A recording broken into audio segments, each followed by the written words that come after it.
So this is just a quick video on why Bryan Callen is not hosting The Fighter and the Kid anymore. Just some details that Brendan Schaub said on Steve-O's podcast.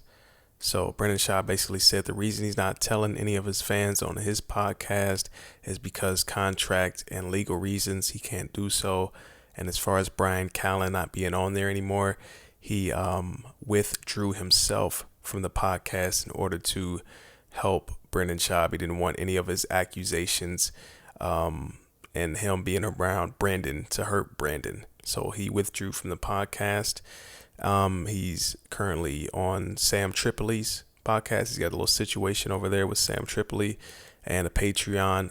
And Brendan Schaub also disclosed that he is still getting his percentage of the money from the podcast. Brendan Schaub says he feels like he owes him that money and he'll still continue to pay him even though he's not on the show anymore, just because he's always been there for him when he had hard times. So who knows when he'll bounce back from these accusations and how his life will turn out.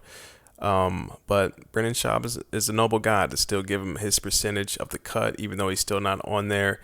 And, he still wanted Bryan to come back on the show, he said. He still wanted him to push through these allegations and speak about it. But Bryan Callen, he was just being a good friend, I guess, and he just wanted to just step away from the scene. But either way, that's why you did not hear from Brendan Schaub on The Fighter and the Kid. It was because of legal reasons. But don't worry, I got your back. Steve-O's podcast, supply me with the information. I'll put a link in the description below.